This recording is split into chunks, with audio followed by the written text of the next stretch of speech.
Oh, summer at last. If only I didn't have to spend it at the office. Those girls of mine haven't got it good. Now, what's in the fridge for lunch?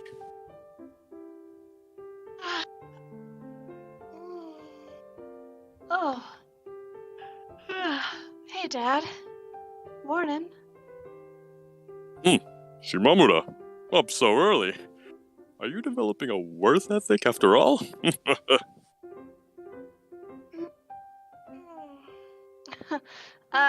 Nah, it's nothing like that. A phone call woke me up.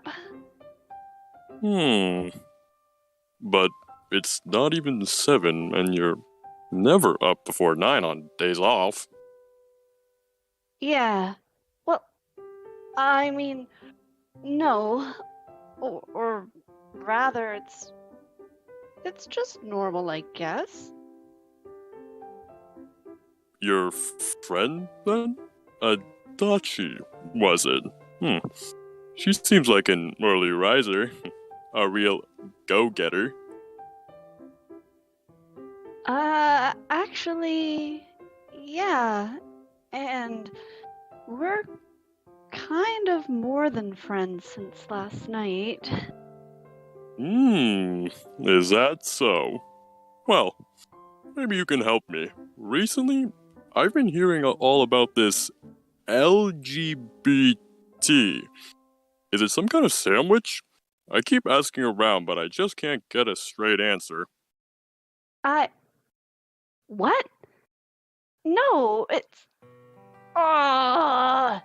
Dad. Well, that's great news. Make the most of your youth, I say. Ever think to travel? I hear it's common for the youth these days. It's called #couple goals or something. Well, anyway, I think it might be nice to see San Francisco. One day. Whoa, you should go to Germany. Or, wait, I'm in Canada. My pal Volkmar lives there. His jokes are legendary. Maybe even better than mine. And he makes the best pizza. Plus, I hear there's really good fishing to be had in Canada. That sounds more like a trip for you, Dad. Got some vacation time saved up? A father-daughter trip to Canada does sound nice. But you're still young. Lots of time. You better get moving. I have a feeling this Adachi girl is going to keep you busy. Alright. See you later, Dad. And thanks. You got it, kiddo. Now, the rest of you folks, grab your number one friend and listen in. Today's episode is a tale of two fates entwined across a multiverse by destiny. Dad! Go to work already! Oh, that's my cue. Don't forget to like, share, and subscribe to the Doki Doki Reading Club channel, kiddos. It's time to Adashima and chill.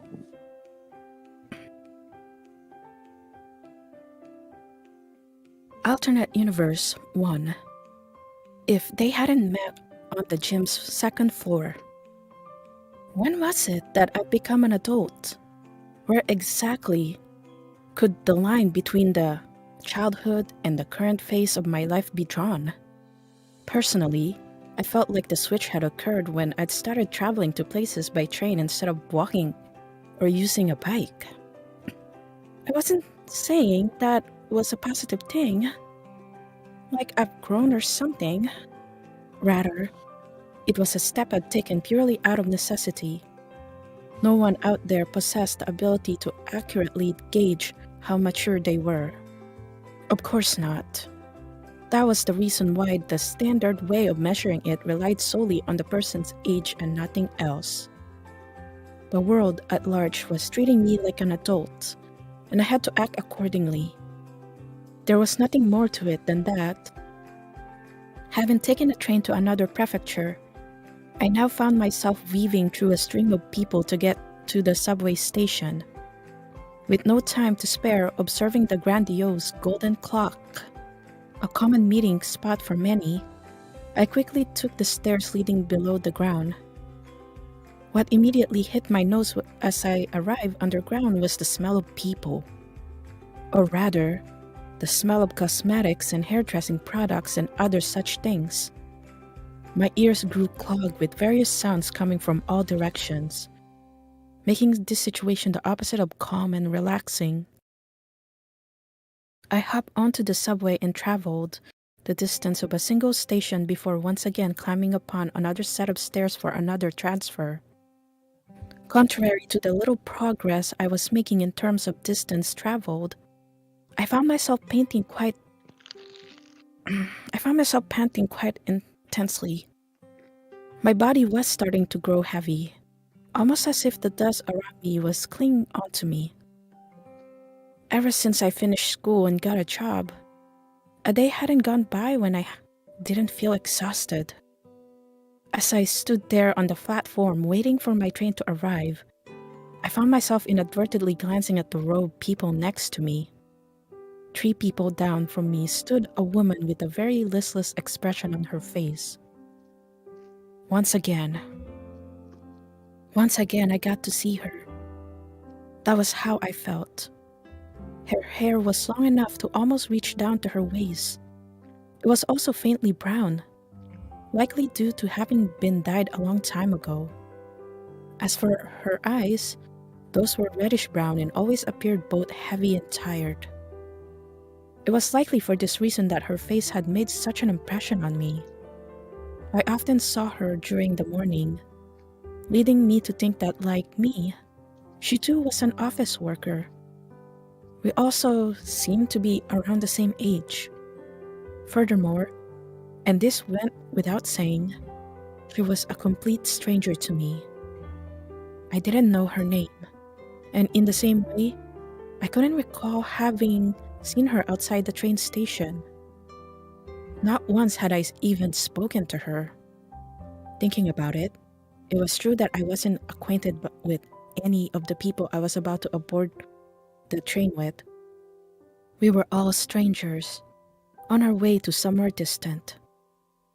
We shared no connections, no ties. Putting it that way kind of made it feel like I was trapped in a cageless prison. Why exactly was that the image that came to my mind? I had to assume that the fact that I was currently underground and couldn't see the sky had something to do with it. A few moments later, the train came. I got on, and the tired-looking woman did the same. I bet she chose a different carriage. Would I get to sit today? Slightly excited, I took a peek inside, only to find that unfortunately, all of the seats had already been taken.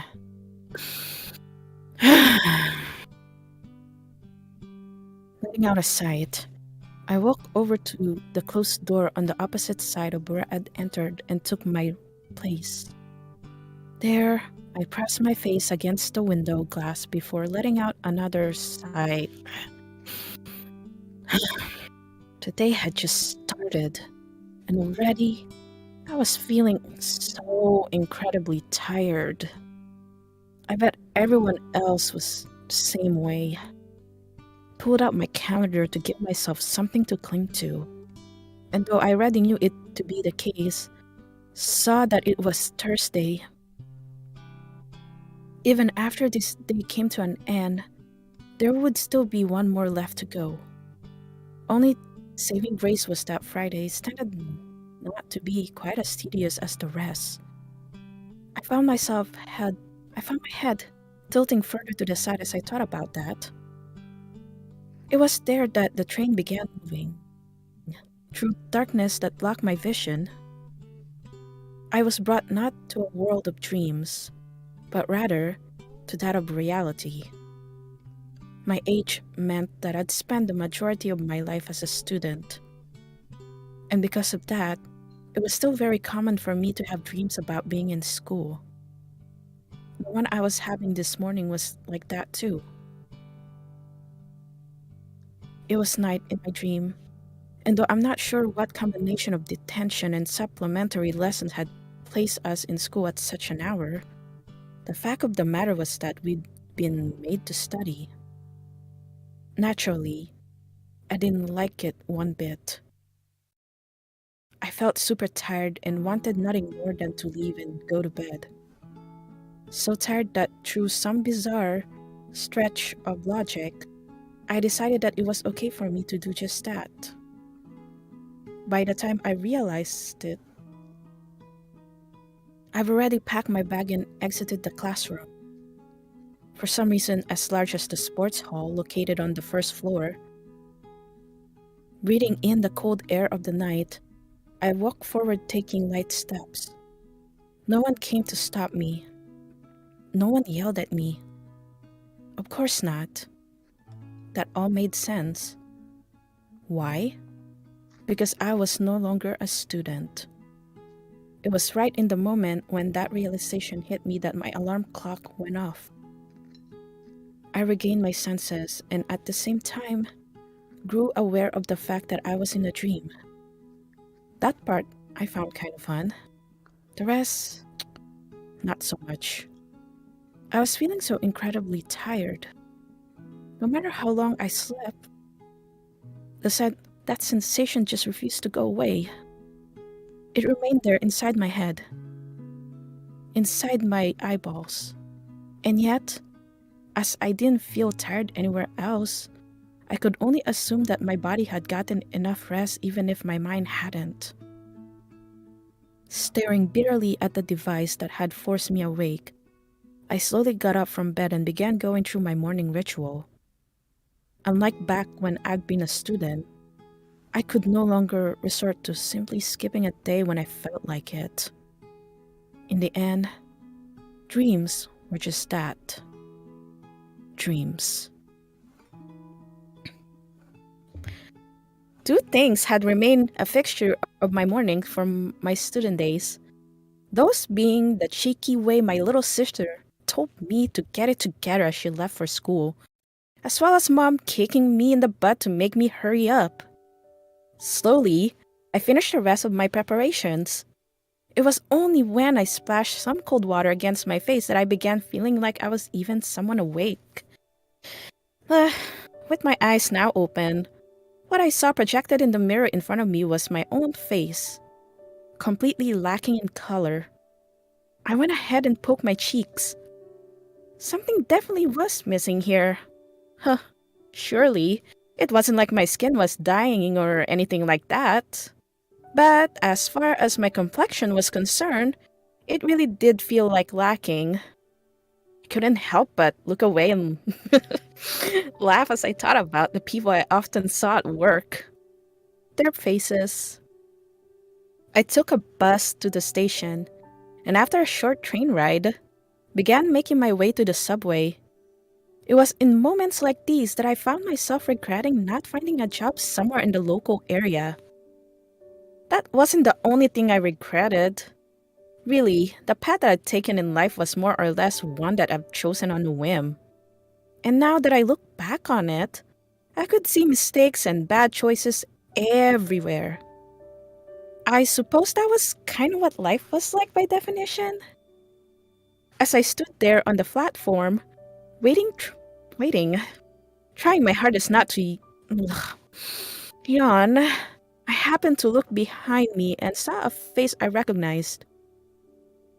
It was the face of a woman. I saw her quite often, leaving me to assume that she both lived near where I lived and went to work at a similar time. Her hair was black and long, and combined with the way she hung her head, her back slightly hunched, it made me think that she looked, a little melancholic. It was as if her eyes were hidden behind a veil. She was just a tad bit shorter than I was, and from that, I could assume that we were approximately the same age. I saw her face often, and yet we were strangers.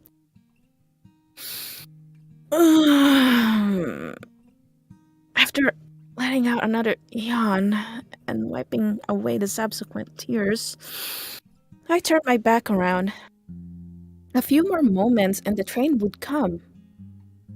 The train would take me to a time and a place where all I wanted was to be able to leave and go back home. Eventually, the train did come, and like usual, the woman with a listless expression on her face got in a different carriage than I did. There were some seats available this time, and though it did seem like I would be able to sit down if I wanted to, I purposely avoided doing that. Why did I do such a thing? Well, you see, I had this bad habit of falling asleep whenever I sat down in the morning train. A habit which would occasionally cause me to miss my stop. It was for that reason exactly why sitting for me was exclusively reserved for when I was coming back home from work. Then again, it wasn't like I often got to do that. Trains during evening tended to be far more crowded. Grasping the handhold next to the seats, I found myself staring into space. I was standing, yes, but I still felt like if I wasn't careful enough, I might end up dozing off. Staring up the route map as the train made its way from one stop to the next, the following thought passed through my mind. Was anything ever interesting going to happen in my life? Would the landscape around me at some point shift and change? Or were the flat, uninteresting plains here to stay? Sure, I could be the one to make the first move, just start running. But even then, there wouldn't be much point to it. I had nowhere to go. Nothing to do. Knowing that, I'd much rather stay where I was and sleep. Sleep forever. The sooner the pain and agony came to an end, the better. That was what I thought. People often told me that I was boring. Sometimes they were clearly joking, but other times, not so much. I didn't necessarily disagree with them. Why didn't I? Because I found my life to be quite boring myself. I held no interest towards the people I interacted with. Nothing else really interested me either for that matter. I could only assume that this all stemmed from my own lack of charm. I had grown quite accustomed to my daily routine consisting of solely waking up, going to work, and coming back home again. At no point during my days did I show any emotion. The things that happened might as well not have. It was quite tiring, yes, but also really not all that bad. One way of looking at the situation was that it was basically an extension of my life in school. Just like back then, I had no close friends in my life. No one who I thought anything about. If I had to describe how it all felt, I'd say that it was similar to when your throat got dry and you were no longer able to speak properly. Or to put it more bluntly, it was annoying. Irritating. This was most likely what my life was going to be like from now on. I'd be stuck suffering through one boring day after another while feeling the way I did right now. I was ready for it. And because I was ready, I'd be able to take it. Having finished another day working a job which offered no nourishment to my heart, I now found myself walking down the stairs that led to the subway station. The sights that left my mouth as I stood there waiting for the train that would take me home were a bit different from the norm. They weren't sights of exhaustion, but rather, of those relief. The train eventually came, and while listening to the footsteps of the students rushing down the stairs to make it in time, I got on. There, I spotted an empty seat and went straight for it. I had no intention of letting anyone else have it. Letting out another sight, I sat down. Mere moments later, the seat next to me was taken as well. I turned around to look, and before I knew it, my body froze. It was the same woman I'd seen this morning. She had sat down, right next to me. Based on the way she was now staring back at me, it appeared that I wasn't the only one who'd noticed. I lifted my head. She did so too, slightly reserved, almost as if leaning backwards. We stared at one another. It was right when the train began moving that an embarrassed smile appeared on my face. There was something oddly soft about it.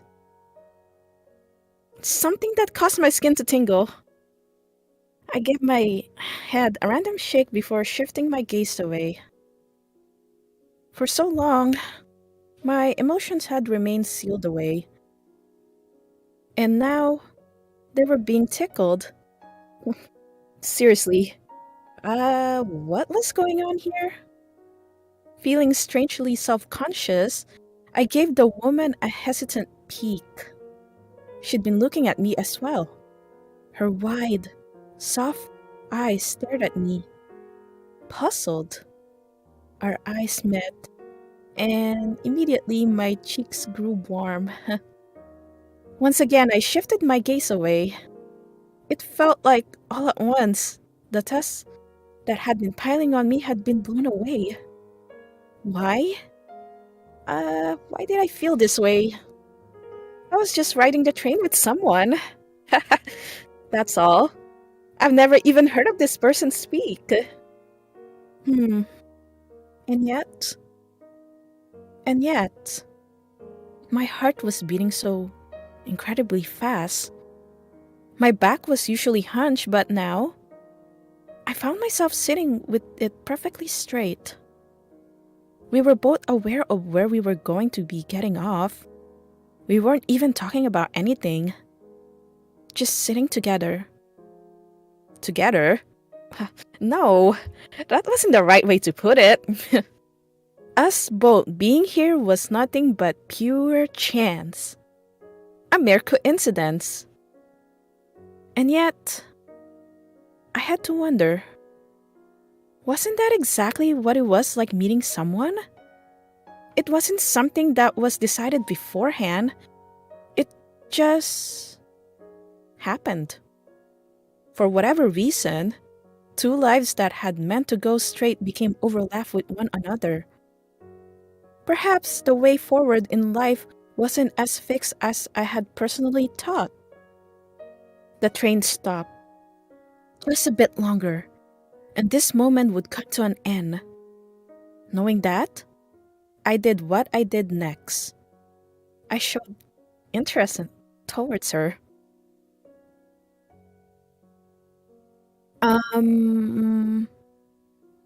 So what's your name?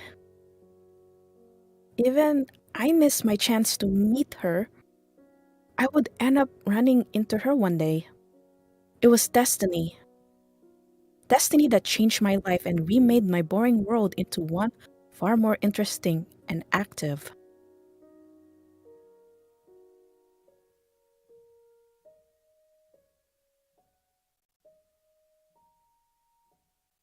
Today's Adachi. I had a dream last night. It was so wonderful that I can't remember what happened in it. I can't remember it, and yet I can tell that it was wonderful. Wonderful that it was. Chapter 1. Feeling Your Smile.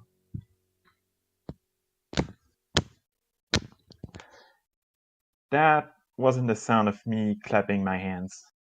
Rather, I was slapping my face. Behind the closed curtain, I could see light already starting to pour in.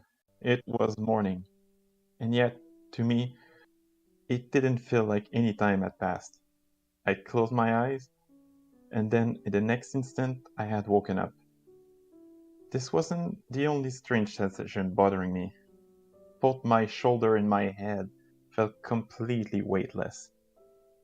I wasn't the sort of person who usually had trouble getting up in the morning. So then, what was it? Why did my body feel so light? I went ahead and pulled the curtain open. Doing so, I found myself at a complete loss for words. The roof, the treetops, they were all painted in the shades of morning by the rising sun. The world before me was full of light, causing the outline of all the things in my vision to appear soft, almost round. Never in my life had I witnessed such intense, warm sunlight. Like my feelings, the world too had changed. It was true what they said. The world existed within you. I kinda remembered reading something like that in a book once. Back then, I hadn't quite understood what it meant, but by now I did. My body still felt weightless even now that I was standing upright. A part of me really believed that if I were to jump in the air, I would be able to start. Was certainly an interesting sensation in its own right, it did come with the downside of me barely being able to walk. Had I not known beforehand that I was walking on carpet, there was a chance that I wouldn't have been able to tell that without looking first. I spent the next few moments like that, wandering around my room, unable to find what it was that I was looking for. Where should I even start from? I didn't know. It was as if my consciousness had broken into a million tiny little pieces. I couldn't focus on anything, so much so that if at some point I'd found myself having instinctively started cleaning my room or something, that honestly wouldn't have come as much of a shock to me. It just went to show how barely in control I felt here. All it took was for me to doze off a single moment and everything around me would fade to white. That lasted for some time until eventually I found it. Sitting there in the center of my room, I went ahead and opened the dictionary. I pulled from my shelf. K, k, k. I almost sounded like a chicken. Couple. Two people who are going out.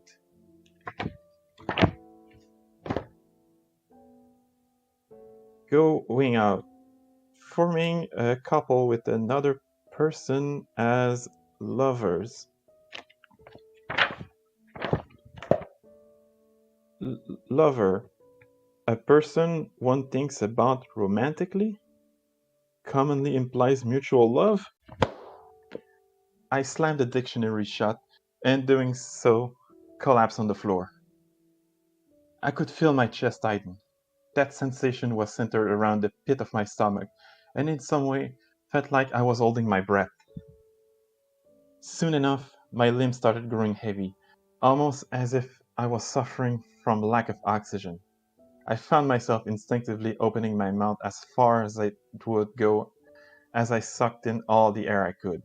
Unfortunately, that turned out to be not very helpful. The air I breathed in all got stuck in my throat. That only made it more difficult for me to breathe, and a few moments later, I began to choke. How I usually handled the situation was lie on my back and press on my chest, and that is exactly what I did there.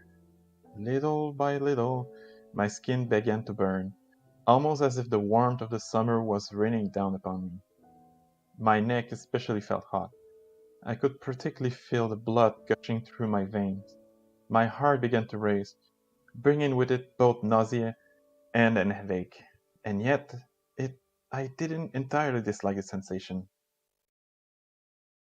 There were certain parts of it that felt almost refreshing. All these flaws caused me to grow excited. Feeling dizzier than I ever had before, I was able to at last regain some portion of my senses.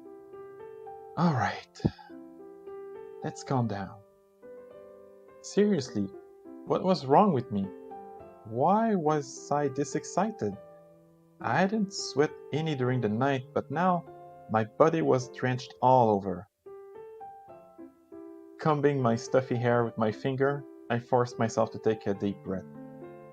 I went ahead and tried recalling the events that led here as calmly as I possibly could.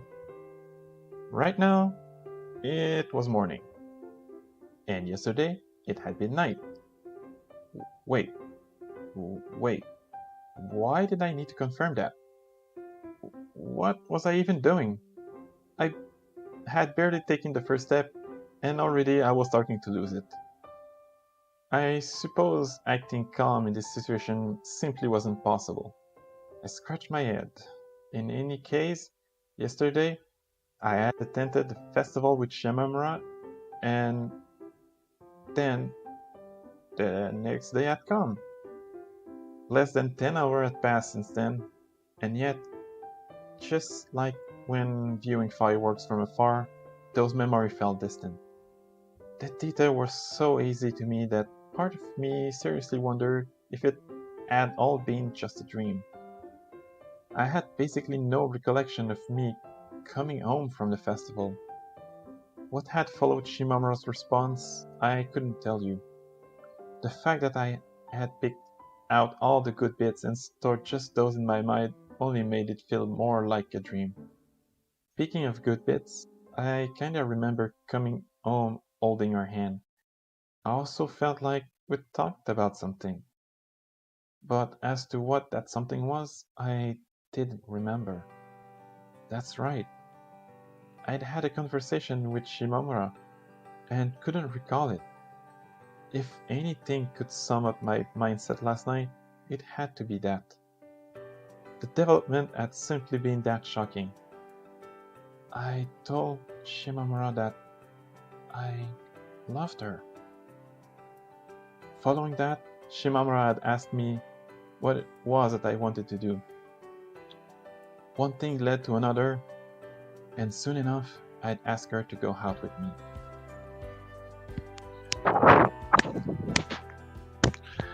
I slapped my cheeks again. It was impossible for me to sit still. My toes were going wild, giving me the impression that at any point I might find myself sprinting forward. At the same time, it would definitely have been more strange had I been able to remain perfectly calm in such a situation.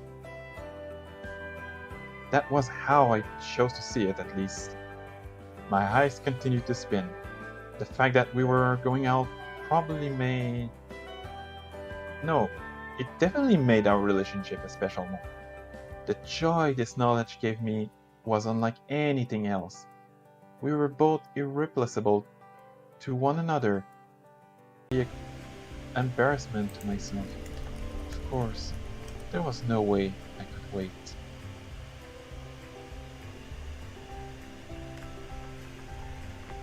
Mir. It took a few more for Shimamura to pick up. Yes? Hello? Her reaction was feeble, almost reminding me of tiny paper scraps being rubbed together. This was it. Shimamura's voice. Quickly, I went ahead and straightened out my back. That's what I tried to do, at least. In reality, my lack of self-confidence left me looking like some hunchback. Good morning. I'd only gotten that much out, and already my throat felt like it was about to burst open. Oh. Adachi. What is it? She sounded practically half asleep. Sure, Shimamura wasn't really a morning person, but this was a bit much even for her. I glanced up at the clock and saw that it was about to be 6 in the morning. Yeah, no kidding, she was tired. Any regular person would be at this time. I really should have thought about it twice before calling her. Seriously, how careless could I be? Once again, I felt a wave of sweat travel down my back. Sorry, were you asleep? Yeah, I was. Her reply came out sounding quite sluggish. I was left feeling like if I didn't say something in the next 10 seconds or so, I might start hearing the sound of snoring coming from her end. Would it be better if I called you back later? It would, right? No. It's fine. So then, what is it? Nothing about the way Shimamura was talking here made it seem like she'd changed one bit.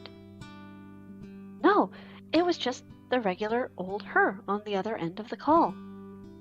Similarly, I too was acting just as flustered as I always did, constantly falling flat on my face. Wait, huh?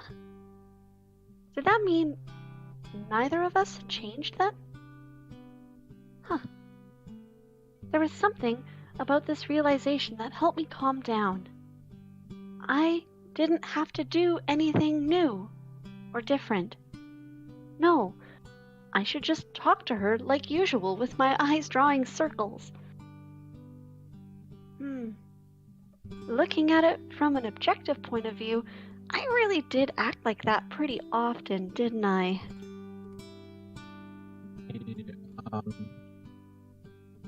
Yes. How had I gotten home last night? Had I acted weird? Had I even been conscious? I had so many different things that I wanted to ask her, and yet, thinking about how those questions were all connected, it became clear that there was something far more important that needed to be cleared out first. Gripping my phone tight, I swallowed the saliva in my mouth. Assuming it had all been a dream, then what an embarrassment that would be. Actually, no. Calling it a mere embarrassment didn't cut it. I'd be scarred for life. That was more akin to what we were talking about here, like climbing over a massive cliff. I took a step forward. We're going going out now, right? My voice ended up crackling halfway through the sentence. This was followed by a hiccup, and by the end, I'd grown completely flustered. No way was I ever going to get past this embarrassment for as long as I lived. Yeah, it seems so. Why did she say that like she was talking about someone else? Before I knew it, my feet had begun drumming against the floor. Yesterday we... Yep, it happened yesterday. Her words came out quick. They felt so light. It was almost like she'd taken a balloon and hit it upwards into the air. Whatever the case, this proved it. It hadn't been a dream. The events of yesterday were, in fact, connected to those of today. I bowed my head slightly, almost as if thanking the world for the way things had played out. I look forward to spending time with you. Oh, sure. The pleasure is all mine. On her side of the call, I could hear Shimamura shake her hair up and down. I mean, I get it. She was super tired and all, having just woken up, and yet, I wish she would have been, how to put it, more excited? Something like that? Actually, no. No. This wasn't the right way to go about it at all. Why was I complaining in silence? If you wanted something, then you had to be willing to take action. I love you. Skipping straight past any sort of preface, I blurted those words out.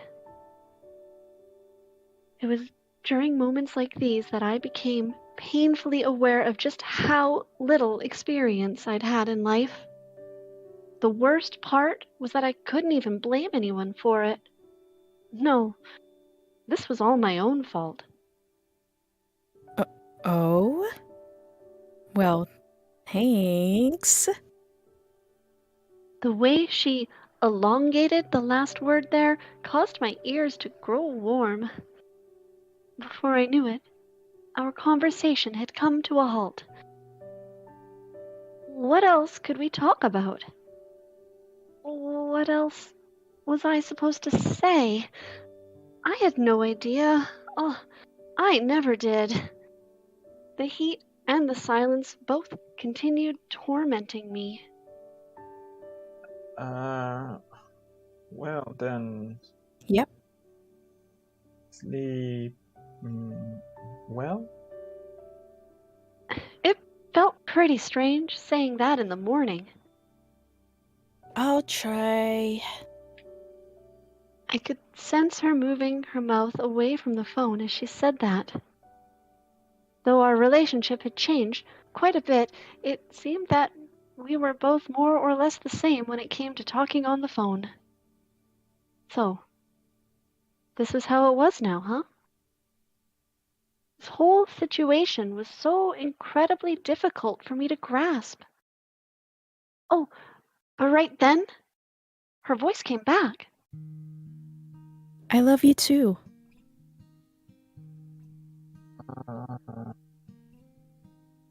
The call ended. Huh? Huh? Like I was being splattered by rain, droplets of warmth began surfacing on my face. My chest grew empty, almost as if the threads that held my soul together had come unraveled. I felt hollow. Only my neck remained constrained. Soon, that sensation had spread to the rest of my body as well. I leapt forward. My elbows and knees came into contact with the floor, leaving me in a position where I was crawling on all fours.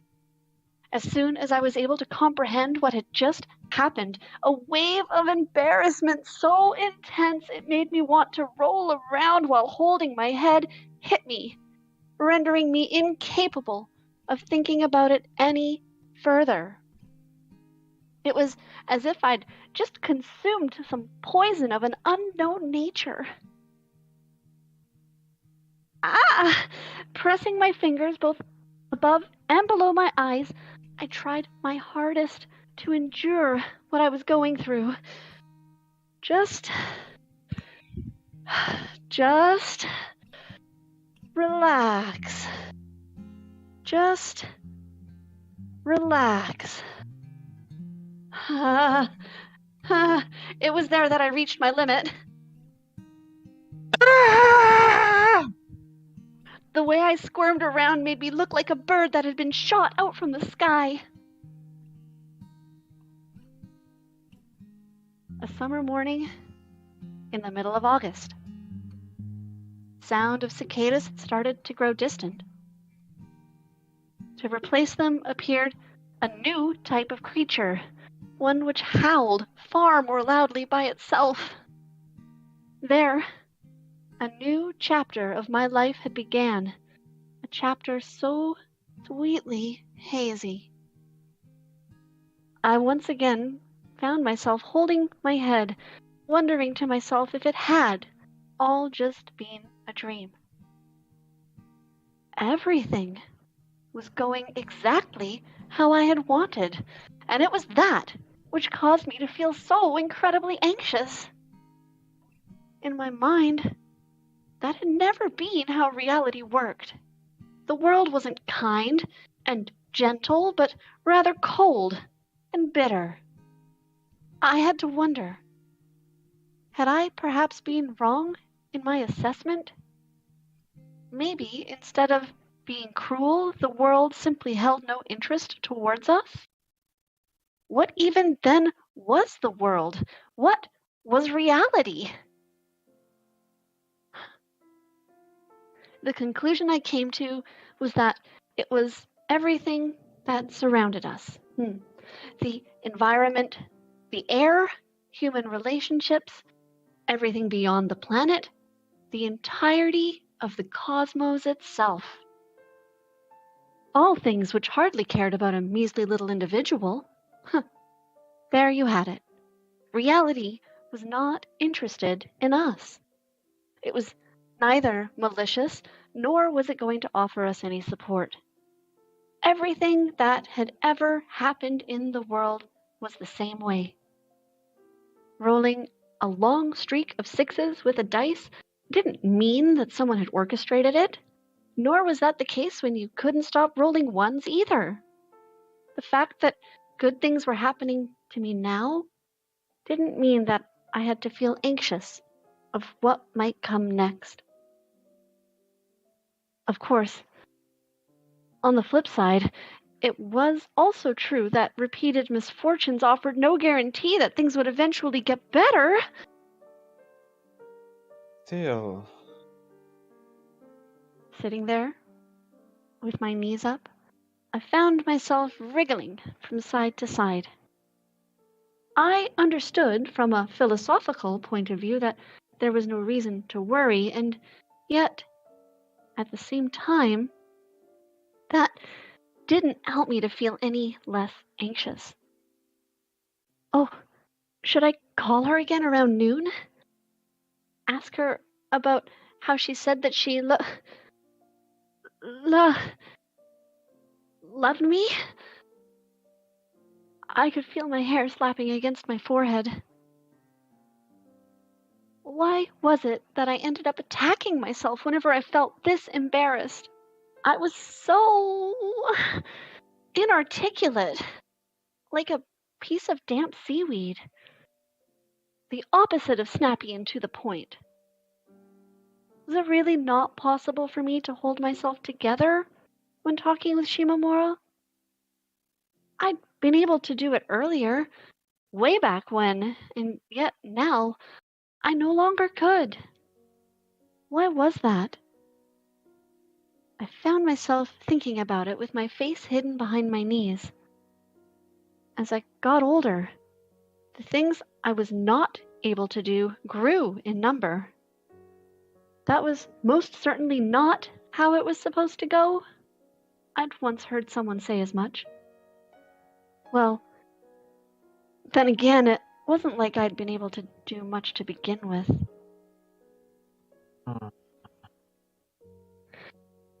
A long sigh left my mouth. The conclusion I came to was that I was desperate for Shimamura to love me. It was for that reason why I went out of my way to carefully choose every last one of my words. It also explained why I had been able to speak so much more fluently in the past. I hadn't really put that much thought into what came out of my mouth back then. A part of me seriously wondered if that approach was better in letting me reach mutual understanding with her. Maybe I should try that, not worrying about it and instead speaking out my mind, just giving her a random response whenever she asked me something. Yeah, no way could I ever do that. Had I been dealing with anyone else, I might have been able to pull it off, but not with her. Interacting with people sure was difficult. Even more so now that I had things in my life that I was looking towards. Resting my cheek against my knees, I found myself staring off into space. I was more aware of the fact that the sheer size of my ambitions, the true magnitude of my dreams, was still far beyond my grasp. I was like a chicken, running around all excited while feeling like nothing was real. I really wasn't able to calm down, huh? Had I maintained my earlier attitude, remained the same person who I was back then, would our relationship have taken a completely different path?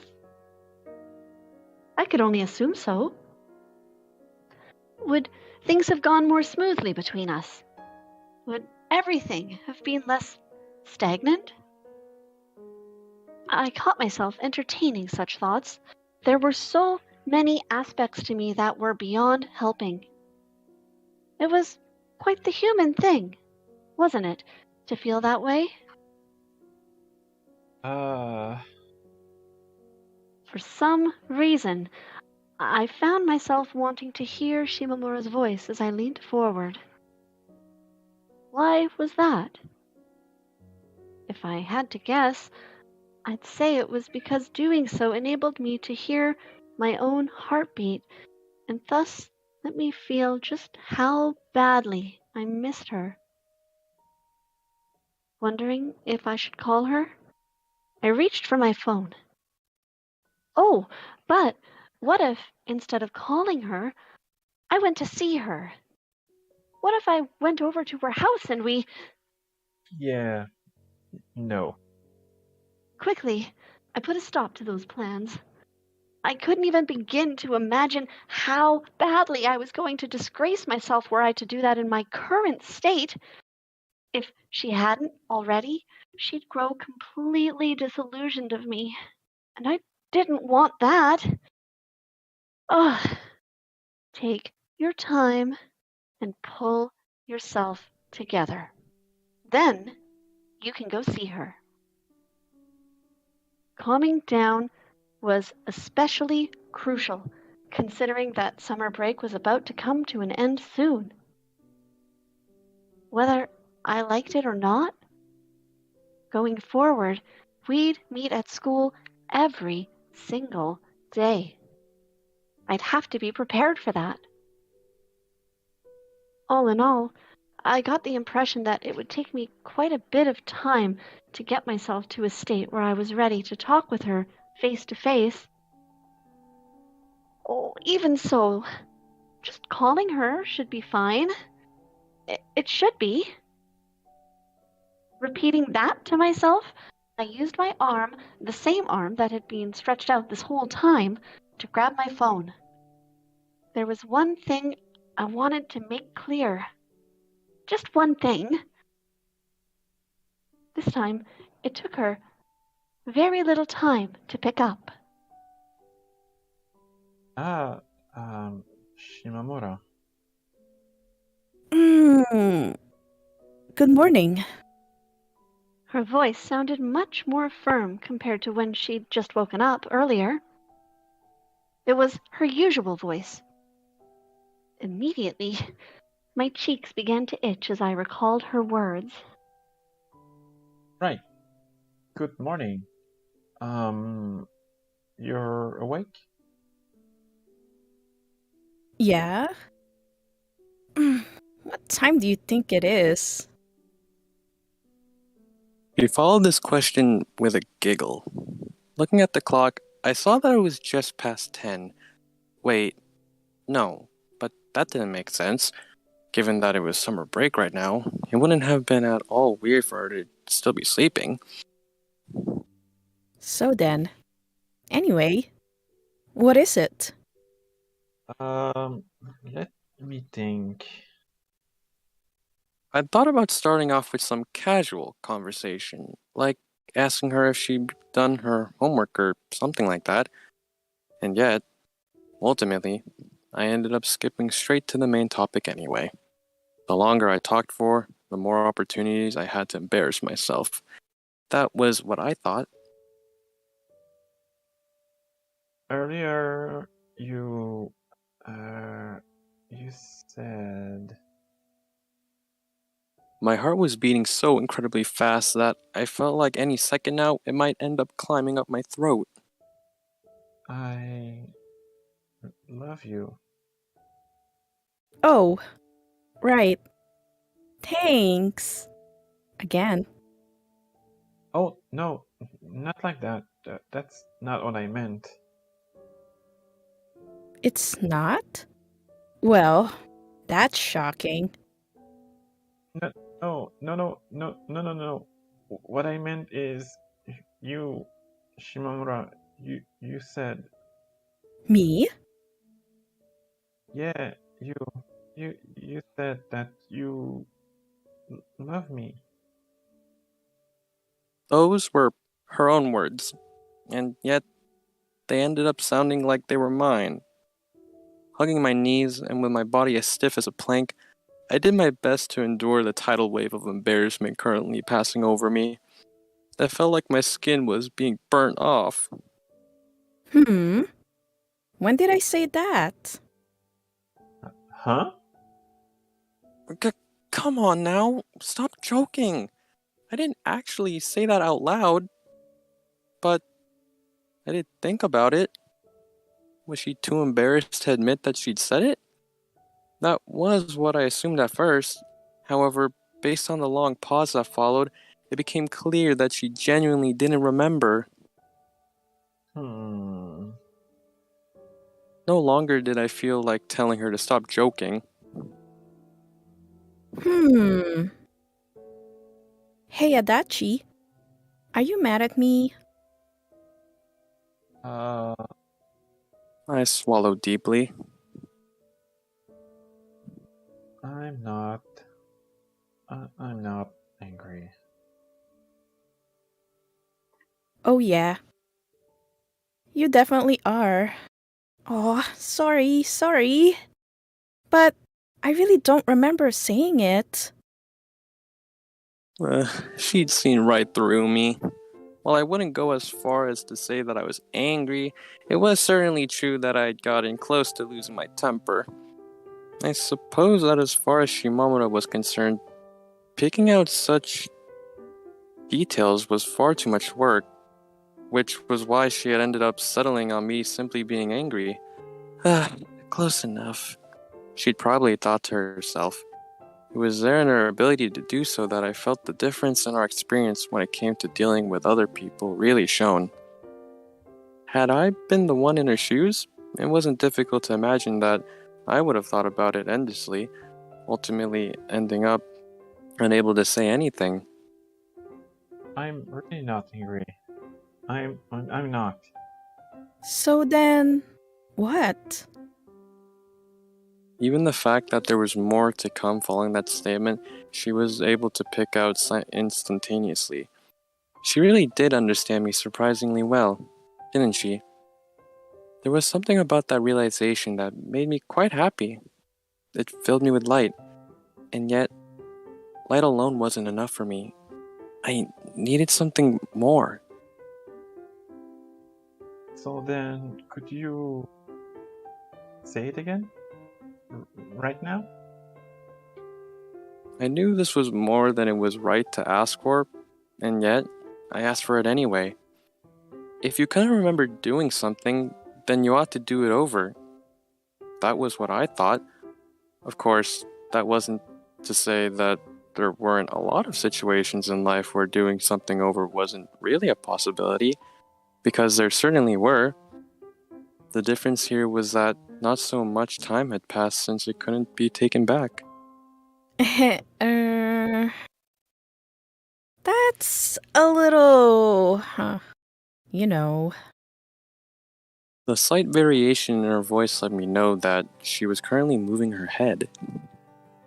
It's kinda embarrassing. Don't you think? You can do it.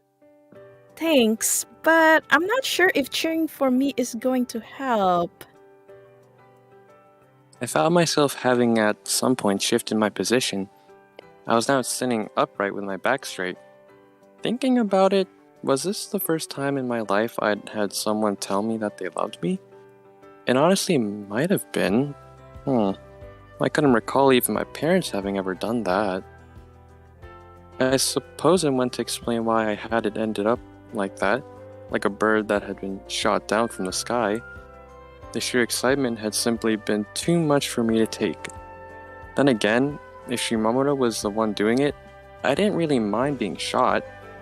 I felt impatient. So incredibly impatient that losing my focus for even a second would almost certainly result in me breaking down. Knowing this, I tried my hardest to calm myself down by taking long, slow breaths. A few moments passed, after which I stopped breathing entirely. I love you, Adachi. Her voice, just as warm as before, quickly engulfed my ears. Were I a tea kettle? No doubt would I have ended up shooting out steam. I mean, I wasn't one, and I still came close to it. Wait, but if I could shoot out steam, then did that make me a tea kettle after all? None of this made any sense to me. All I knew was that my body felt hot inside. So hot that any second now, I feared that I might end up melting down. I guess that means I love you so much, I ended up saying it unintentionally. Just love you to bits. Something like that. Probably. What? What part? Huh? What part of me do you love? I was asking her this purely because I wanted to use it as reference going forward. Doing so, I could sense Shimamura finding herself at a loss for words. The part of you that doesn't ask me these sorts of questions? She followed this comment with a short laugh. I thought about it for a moment. No, still didn't make sense. Sorry, but I don't really understand what you mean. Oh, right. I guess I should have known dodging the question wouldn't be possible. What did she mean by dodging the question? Why was that the expression she'd chosen to use? Something about it really rubbed me the wrong way. Are there not any? Oh, no. There are. There definitely are. It's just... This all came so suddenly. I can't think of any off the top of my head. I see. Personally, I felt like if someone were to ask me what I loved about chocolate, I'd be able to give them an immediate answer. In chocolate's case specifically, it'd be that it's sweet. Sure, there were more announced opinions you could have after you spent some more time thinking about it, but the point is that you didn't have to. You should always be able to list out at least a few positive aspects regarding the thing or person you loved. Did Shimamura really not have any of those she could think of when it came to me? If not, then in what way did she love me?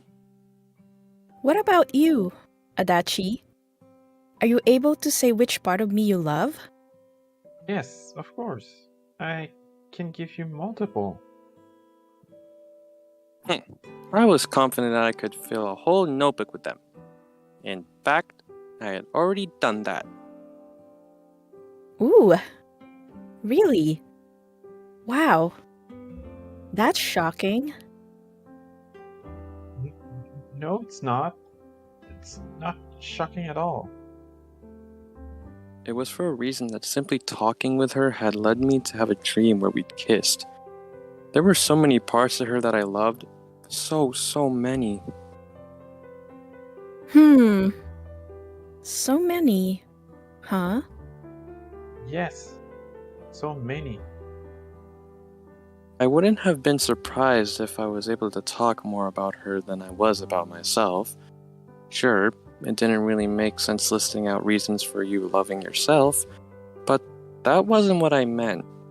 The point was that I loved her. A lot. I see. Well, that's good. There was something about her voice that gave me the impression that she really meant what she said. I like to think that it's a very good thing having someone else tell you things about yourself that are hard to notice on your own. Again, I was left feeling like this was something she had thought about before. And yet, for some reason, I also felt like I hadn't been part of those thoughts. That really hurt. It frustrated me beyond belief. When we next meet, could you do that? List out some positive things you like about me. Even so, despite that, she still wanted to be with me. I found my heart beating so fast that it couldn't possibly beat any faster. Of course. I'll do my best. I proclaimed with great enthusiasm. Though I didn't say it out loud, the clenched fist that accompanied this statement was there to signal my desire to be with her. Well then, I'll be looking forward to it. Yeah. No way could I afford to not living up to her expectations. I thought about it stating that explicitly, but ultimately decided against it. We continued talking much in the same vein for the next little while. By the end of it, my head was left feeling all dizzy. The feeling was a little similar to anxiety, except for all the bad bits. Wait. Huh? It was only there that I realized it, but in the end, she hadn't told me which part of me she loved. Had she? Not that I really minded. I hardly had it in me to get angry at her for that. Quite the opposite, really. I couldn't help but admire what a good speaker she was. I could hear someone laughing. Scanning my room, it took me a few moments to realize that it was me. I was laughing. My laugh was so weird, so eerie. Hearing it made me laugh all the more. There I was, sitting in the corner of my room, clenching my knees. When or where exactly was this? That I couldn't tell you. Why? Because I spent the vast majority of my time like that. From very early on in my childhood, I'd always been bad at opening myself to others. Sure, other children around me had been just as ignorant of the world as I was, but there was still a difference between us. Unlike me, they were sociable. Why exactly was that? Had we simply been born with souls of different quality? Did humans even have such a thing as a soul? If so, then where did it come from? Assuming it was something you were given by your parents, then did that mean you were able to blame everything that was wrong in your life on them? Of course not. Of course you couldn't do that. Just like how you moved your own arms. You also chose what to value as being beautiful. In my case, I hadn't done anything of the sort. I just sat there in the pit of darkness. It had been the choice I'd made, the way I had lived my life. In the same way, it was also my choice to leave that darkness as I now did in the form of taking a step through the front door of our house. Before me spread the sky. The sun was so distant. It was now the 1st of September. School was going to start again today. Back during my first year, I'd skipped the opening ceremony and instead spent the time idling away. In the same way, I'd not gone to classes, leaving me far behind compared to my other classmates, and yet, despite that, I didn't regret it one bit. I didn't think it had been all for nothing. Why? Because it was doing so which had led me to meet Shimamura. Simply the thought of that caused the sun to shine upon my world. For me, September was equivalent to the start of a new year. Another year I get to share with Shimamura was about to begin. I pulled out my bike and started pedaling. But not into the direction of school. No, I was going the exact opposite way. Though I couldn't see it, I could feel it.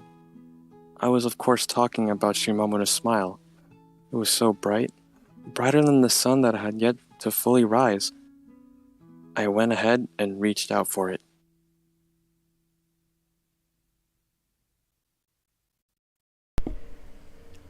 Alternate universe 2.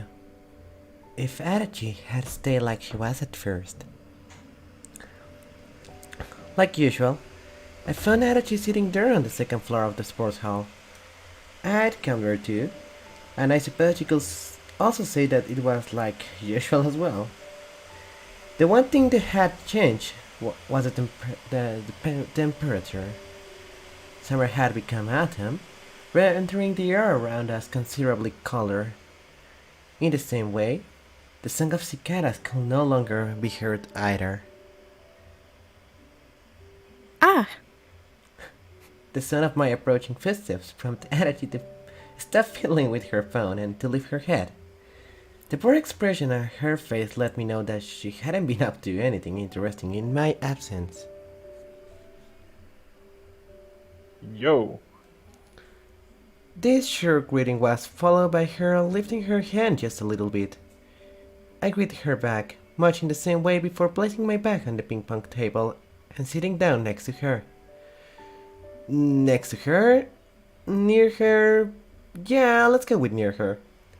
Somehow that felt more right. Anyway, with that mental conflict solved, I then took out the bottle of mineral water I'd brought on my way here, twist the cap open, and took a sip. Oh, nice. Let me have some too. Adachi demanded, all the while holding her hand out in front of her. I played the bottle on her palm, prompting her to thank me and take a sip herself. A large one at that. The angle at which she held the bottle showed that she didn't really care that I'd been the one to purchase it. Well, not that I did either. Reminded like I was, I continued staring at her. The clear water, its container, and then her, Adachi. The subdued color of her hair, her slender throat. She really was quite pretty. So pleasing to the eye, some might even say it was currently noon, classes were taking place, and yet, as if it were completely natural for us to do so, we were here. I was personally more 50-50 on whether I decided to skip any given class, but Adachi, she hardly ever showed up. She didn't stray off the path of delinquenthood. Naturally, that wasn't something that earned her much praise. I wonder, what did Adachi do while I wasn't around?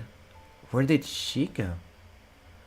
I could ask her, sure, but I really didn't feel like she would be willing to give me a meaningful answer. She'd probably just say something akin to, stuff. And that'd be that. Dang. Though she'd already thanked me earlier, she went ahead and did it the second time anyway. I took the bottle back, grasped it, and immediately proceeded to roll it around within my hand, almost as if stroking its surface. Small amounts of Adachi's residual warmth, slightly low in terms of temperature compared to mine, were transmitted to my palm as I did so. That sensation lasted only for a brief moment before completely vanishing, her warmth melting together with that of my own skin. I then left the bottle and stared at the wall of the sports hall through it.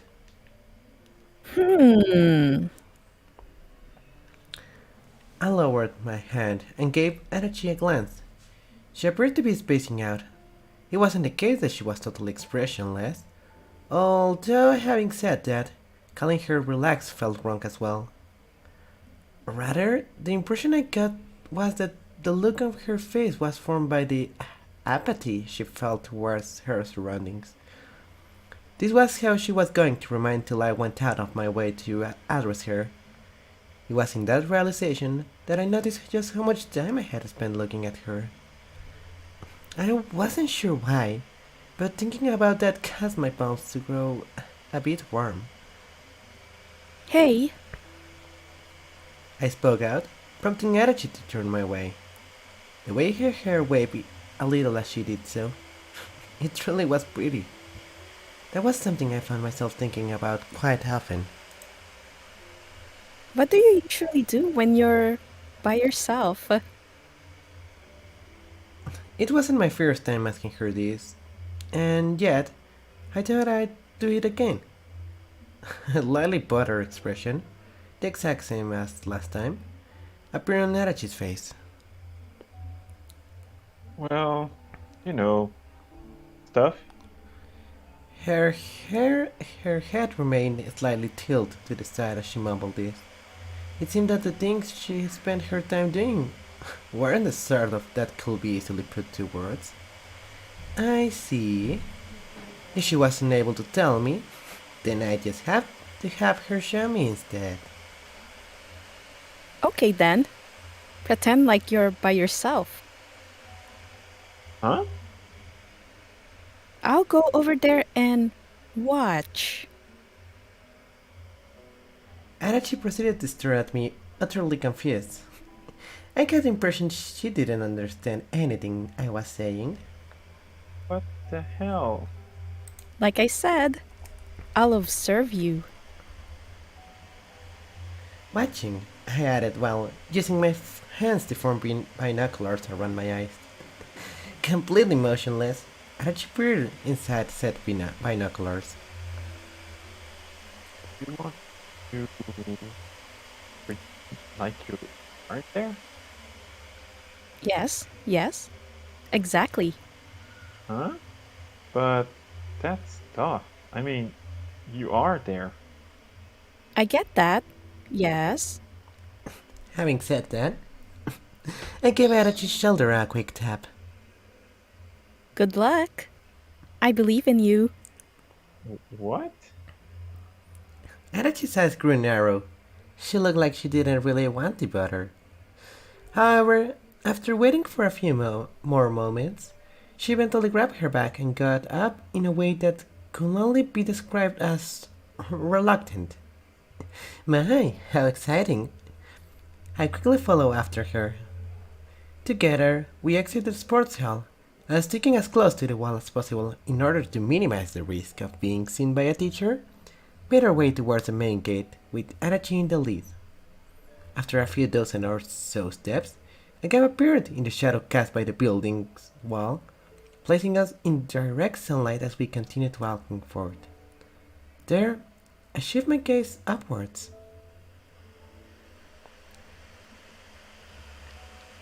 Whoa. The ringing in my ears was accompanied by white clouds swimming in an azure flow. Truly, how lovely the sky was. There was a line I'd once read in a certain manga, and ever since then, I often found myself repeating it in my mind. As much as I personally thought that this weather was perfect for a nice stroll, I knew that I couldn't do so. Not today. I had to keep my eyes on Adachi. Maintaining some distance between us, I continued staring at her from behind. Her posture was just a bit hunched. Not only that, there was something off about the way she was walking too. If I had to describe it, I said that it almost seemed like she was choosing to take multiple smaller steps where a single larger one would suffice just as well. All this was to say, there was nothing delinquentish about her appearance. Nevertheless, I did get the impression that this wasn't her first time doing this. Walking outside when she was supposed to be sitting in class, that was. It was there that Adachi turned to look at me over her shoulder. I lifted my hand and waved at her. Feebly, she returned the gesture before turning it back around. She continued walking forward with short steps. Thinking about it, wasn't it true that Adachi came to school by bike? Every now and then, Adachi would sneak a peek at me, and each time she did so, our eyes ended up meeting. Shirley wasn't doing a good job with regard to the whole ignoring me part, was she? Yes, I'd figured out that this might be tough for her, and it seemed that like I had been right. After the umpteenth time of that happening, and she stepped to the halt. She waited for me to catch up to her before throwing the towel. Yeah. No. This is not possible. Huh? Can't we just walk together? She added, all the while using her hands to showcase the ample amount of empty space next to her. Those words of hers were followed by her quickly shifting her gaze to the side. It was almost as if she felt too embarrassed to look at me straight. Why was it that I found the way she did that so adorable? I wonder about that myself. Staring up at the sky, I came to the conclusion that one of these ways was definitely better than the other. Sure. Let's do that. That's enough of serving for you for one day, I proclaimed while taking my place next to her. Still walking, we then exit the school premises. Where to go now? I found all this strangely exciting for some reason. It was as if I was walking along a crosswalk that never ended while only stepping on the white parts. It's so boring. Huh? This time, Adachi didn't turn to look my way. I do that often when I'm walking around by myself. I think about how boring everything is. It took me a few moments to realize what she was talking about here. Yes, that was supposed to have been a comment she'd make when by herself. It seemed like she had actually been paying attention to what I talk about. How nice! That's all. Satisfied? No, I'll never be. Adachi asked with her eyes. Yep, I replied using my own. Really? Who did I think I was? I couldn't help but feel like a bit of a goof. I see.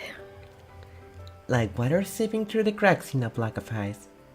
What Adachi had just done was expose a part of herself to me. It was quite the rare occurrence. While the sudden change in temperature did cause my body to shiver slightly, I still accept her gesture nonetheless. It was only after taking a few more steps that a question appeared in my mind. Huh. What about walking with me? Did she find that boring? I found it impossible to clean anything off her plain expression. It was for that reason exactly why I decided that one of these days I will ask her directly. That day was followed by another. Like usual, we were there, sitting on the second floor of the sports hall. I really did find it quite comfortable up there. My hair felt like I was resting on something soft. Truly, this was my sanctuary. I guess that was one way to put it.